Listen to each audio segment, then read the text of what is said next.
చూడండి Isaiah 28 యెషయా 28 and the verse 29. 29. Thus cometh forth from the Lord of hosts, which is wonderful in counsel and excellent in working.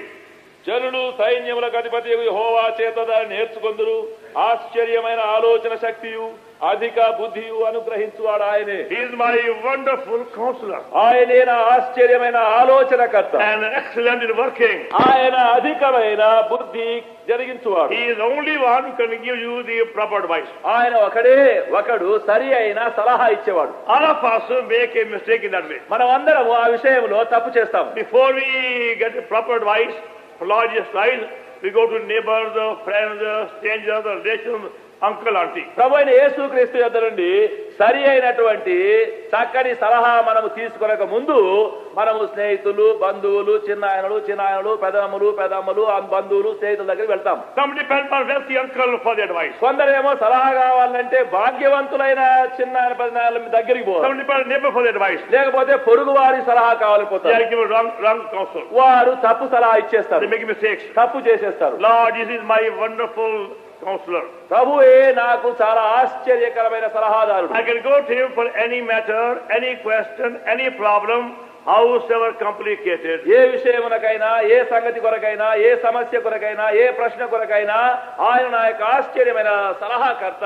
ఆయన యొద్దకు వెళదాం. And accepting his advice, I find he works more mightily. ఆయన యొక్క సలహా నేను అంగీకరించడం వలన ఆయన కార్యం ఇంకా ఎక్కువగా నా పక్షము చేయి. But sad to say, many believers consult their wives, or their friends, or their neighbors, or their teachers for that matter. చాలా Not Jesus Christ. దుఃఖకరమైన సంగతి ఏమనగా అనేకులు విశ్వాసులు తమ కొరకైన సలహా కొరకు మొదట తమ యొక్క భార్యల యొద్దకు, తమ యొక్క ఇరుగు పొరుల వారి యొద్దకు, తమ యొక్క స్నేహితుల యొద్దకు, ఇతరుల యొద్దకే సలహా తీసుకుని వెళుతున్నారు కానీ ప్రభువు యేసుక్రీస్తు యొద్దకు రావడం లేదు. And they make mistakes. వారు అలా చేసి తప్పు చేస్తున్నారు. And shed tears for many afterwards. ఆ తర్వాత అనేక కాలములు కన్నీరు కారుతున్నారు. Because they never consulted the Lord Jesus Christ for any project or plan. ఎందుకనగా వారు చేసే పని కానీ ప్లాన్ కొర కానీ ప్రభువు యేసుక్రీస్తు యొక్క సలహా He is పొందలేదు. a wonderful in counsel. ఆయన ఆలోచన చెప్పడంలో చాలా How ఆశ్చర్యకరం. wonderfully he guides you. ఆయన అద్భుతముగా నేను నడిపించును. First, I had planned to go to Yugoslavia on the 1st of January. జనవరి 1వ తేదీని యూగోస్లావియా వెళ్లాలని నేను ఏర్పాటు I చేసుకున్నాను. also wrote to them, నేను రాసినాను. God willing, I come to Yugoslavia on the 1st January. దేవుని చిత్తం అయితే జనవరి 1వ తారీఖున యూగోస్లావియాకు వస్తున్నాను. But I began to pray more after a few days. కొన్ని దినములు అయిన తర్వాత ఇంకా ఎక్కువగా ప్రార్థన I చేశాను. heard clearly voice. అప్పుడు స్వరము తేటగా వినబడ్డది. You go on the 31st December and not 1st of January. December 31వ తేదీని నీవు పోవాల్సింది, మరి జనవరి 1వ తేదీని వద్దు. It took me about 3 days to make sure that the voice of God or my own imagination. మరి దేవుడు ఆ విధముగా మాట్లాడుతున్నాడా లేదా లేక నా ఊహనా అని దాన్ని నిశ్చయం చేసుకోవడానికి 3 దినములు ప్రార్థన చేశాను. Again, you go to Yugoslavia on the 31st December and not 1st January. మళ్ళీ అలాగే దేవుని యొక్క స్వరము 31 డిసెంబరే కానీ 1వ తేదీ జనవరి పోవద్దు. So I sent a wire to Yugoslavia.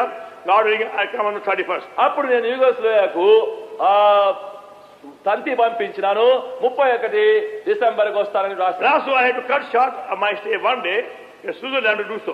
అప్పుడు స్విట్జర్లాండ్ లో అప్పుడు నేను ఉండవలసిన ఒక దినము తక్కువ చేయాల్సి I వచ్చింది. had to send 2 cables. అప్పుడు 2 కేబుల్స్ పంపించాను. One to Switzerland, one to Yugoslavia. ఒకటేమో స్విట్జర్లాండ్ పంపించాను, ఒకటికేమో యుగోస్లావియాకు పంపించాను. After a few days when he came to Switzerland, కొన్ని దినములు అయిన తర్వాత స్విట్జర్లాండ్ కు వచ్చినప్పుడు I discovered నేనేం కనుగొన్నానంటే there is no flight at all from Switzerland to Yugoslavia on the 1st January. Switzerland నుండి యుగోస్లావియాకు 1వ తేదీ జనవరికి ఏ విమానం లేదని తెలిసింది. Because there is very big public holiday in the country. ఎందుకంటే ఆ దేశంలో అది బహిరంగమైన గొప్ప సెలవు దినం. There is no flight at all. అక్కడ గాలి విమానమే లేదు. Going by my own wisdom, నా సొంత జ్ఞానం ప్రకారం పోతే I would be stranded there the whole day. ఆ దినమంతా అక్కడనే ఆగి ఉండాల్సింది. But God told me beforehand. అయితే దేవుడు ముందే చెప్పేసినాడు, You go on 31st. నీవు 31వ తేదీని పోవాలా. It's a wonderful thing. అది అద్భుతమైన విషయం. How you receive God's advice at the proper time. ఎట్లు సరి అయిన సమయంలో దేవుని యొక్క సలహా మనకు దొరుకుతుంది. You find out